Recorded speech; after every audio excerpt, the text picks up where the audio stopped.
Hello friends and welcome back to the channel. Ganko Guns here, your go-to for all things Palworld. In today's video, we're diving into my favorite and most effective Pal team build for absolutely crushing the tower bosses, whether you're taking them on a normal mode or hardcode mode.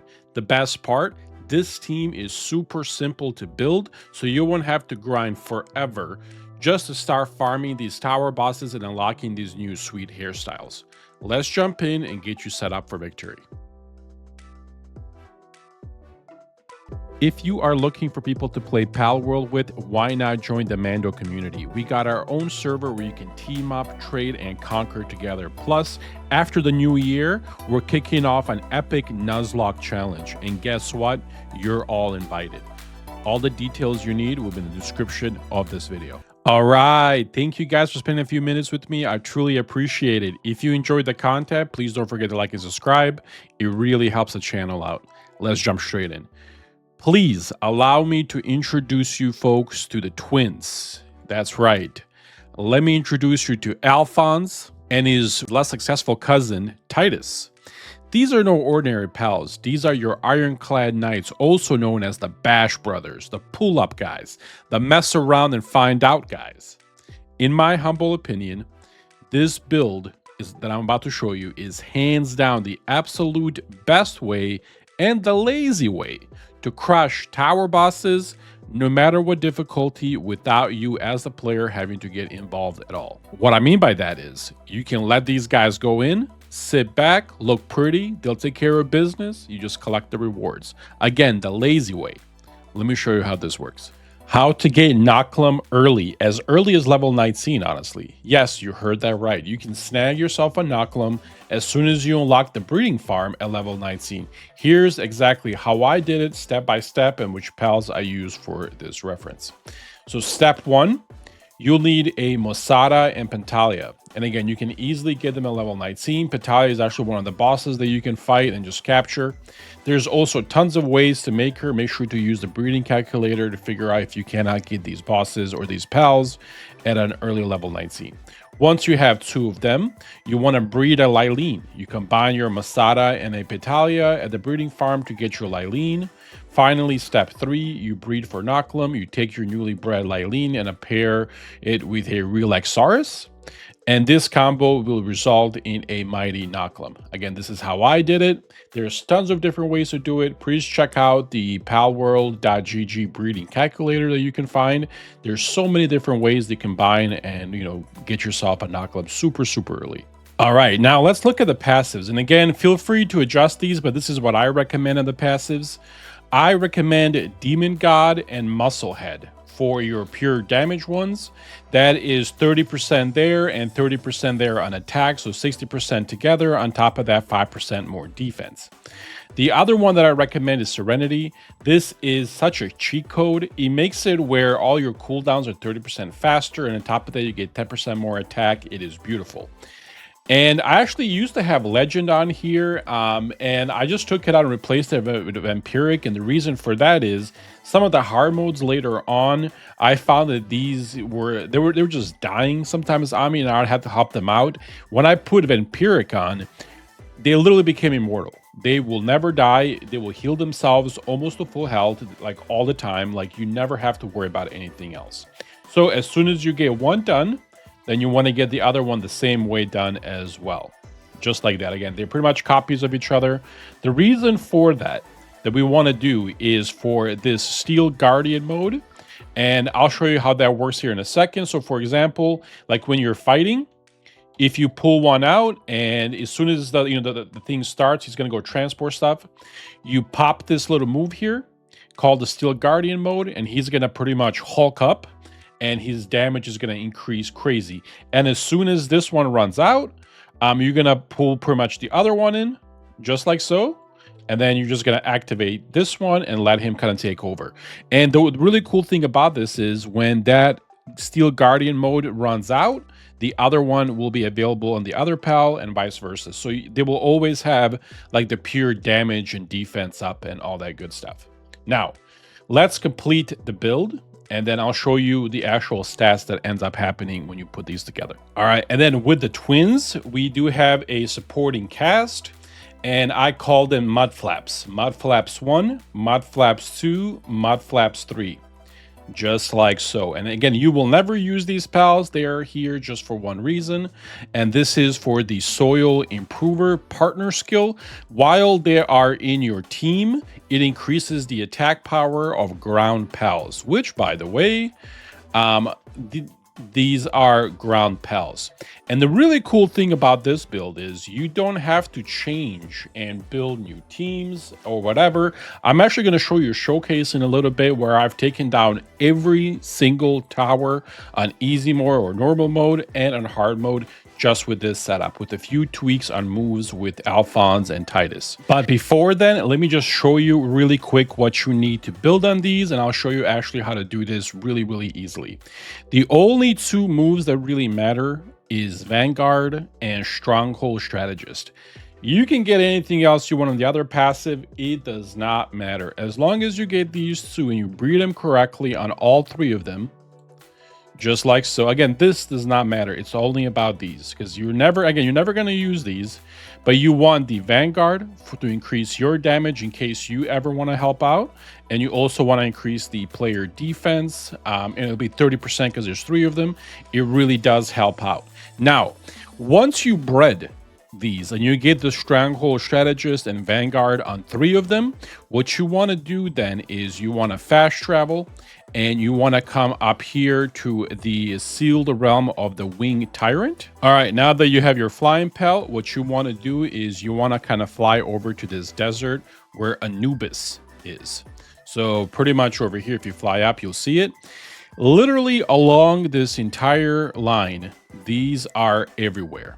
And if you have ultimate balls or legendary balls, you can just literally catch them just by throwing it like this. You don't even have to fight them. You can just mass catch them as much as you want, because we're gonna need a lot of them. And just like so, you can just kind of fly around here, pretty much all around this little island. They are everywhere. And just you know how this works, right? When you like fly out about 100 feet, and if you come back, they all reset. So you can just use that trick to pretty much catch as many as you want, to condense them to level 5. Instead of breeding, because that takes too long. Just again, make sure you have some ultimate spheres or legendary spheres. They both work fine. They'll catch them at a 100% ratio. All right, so now that you have your twins and the sporting cast, and again, you are going to need to get it to or condense it to level 4, because you want to get the soil improver to level 5, because it really increases the ground or damage and defense of the twins by a lot. Let me show you by how much. Really quick though, and again, this is a optional thing here. You do not need to do this, but I'm going to do it just to show you the full maximum damage that you can do. All right, so normally, like I said, if you have your pal out, just like so, we're just going to pull one, and we're going to see if we can make him stand here, but he's going to run around because he's a doofus. Anyway, he has 3277 attack, 1689 defense. This is his normal stats, okay? So again, this part here is a bonus. You do not need to do this, but I tend to do it because it's super easy to make, and why not? I use the curry, the new option food, and if you feed one to Alphonse and then you feed one to Titus, just like so, if you go back on top of them, now they have 4000 attack. Okay, but we're not done yet. Because of these 3 passives, when you use them to hulk up and power up, just like so, you're going to see the scary part here. They're almost at 8,000 attack, and defense is almost at 5,000. Now, obviously, if you switch out of Empiric with like Legend or something, you can actually get your attack to almost 9,000, which is fine. You'll do a little bit more damage, but however, with the Vampiric, when doing tower bosses, in my opinion, it is a must, because these guys will never, ever die. Again, going over the strategy really quick, you just let them fight until that thing runs out right there. As soon as you see it run out, it'll come up with like a timer right in the middle of the screen. If you wait a couple more seconds, so 50, all you do is you bring out the other one and you activate it. And just like so, Titus now is fighting while Alphonse is pretty much doing his thing. And as you see, they have the same attack and same defense as well. So it's all pretty much good to go for them. And Titus is going to go and smack that guy up a little bit. And as you see right here, what I like to do is, as I'm kind of waiting for the Steel Guardian mode to kind of run out, as you see Alphonse right there on the left side, you'll notice the timer is kind of within like a second or two. So what you'll be able to do is you'll be able to keep up the Steel Guardian mode 99.9% of every fight. And just like so, just here, watch. Boom, you bring on Alphonse. Within 3 seconds, you can activate it. And then just like so, Alphonse now is powered up and it will destroy everything. Lastly, this is without the last thing I'm going to touch on is depending on the attacks that you're running. And again, you feel free to use the skill flow trees. I actually have a video in my channel to show you how to, multiply and grow as many of these as you want.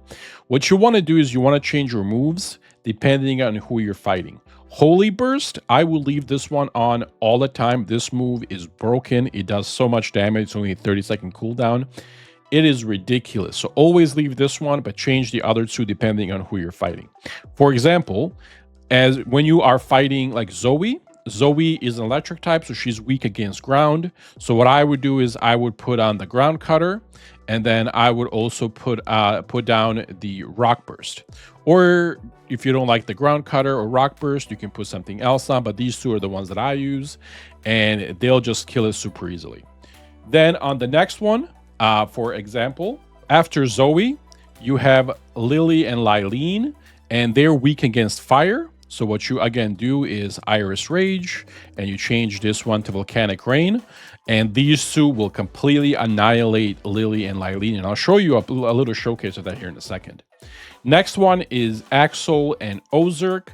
Again, they're also weak against ice and ground, so you would just use the same thing. You would just switch it back to the ground cutter, and then the rock burst, and they'll completely destroy them. Finally, going with Marcus and Phalaris, they're a water type, or I'm sorry, a fire type, so water is going to kill them. I actually only have one water move, so I switch the first one over to Splash, and Splash is enough to just kill it really easily. I'm actually growing another water move called Hydro Burst or Hydro something. I am going to teach both of them that way. They have two water attacks to kill these pals easily and effectively. Finally, going on Victor and Shadowbeak, it is a dark pal and it is a weak against dragon. So I would just switch this out for Beam Slicer and then switch this one out for Dragon Meteor, and it will literally kill them super, super easy. The same thing with Saya and Celine. They are also a dark type and they're weak against dragons, so you would just use the same combo and it will easily defeat Saya and Celine. And finally, going over to the brand new one with Bjorn and Bestingor.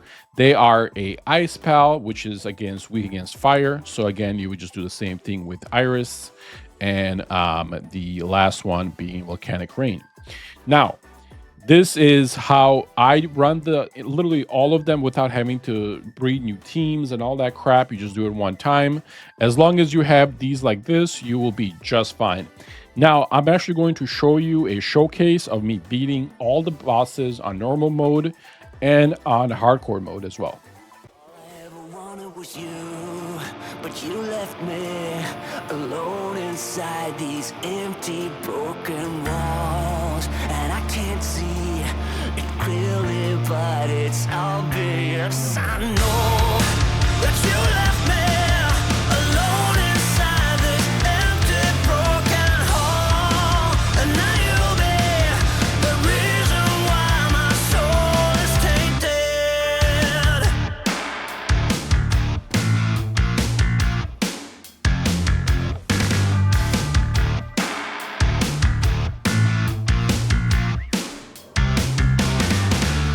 Somebody help me, 'cause I'm feeling trapped and I'm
was you, but you left me alone inside these empty, broken walls. And I can't see it clearly, but it's obvious. I know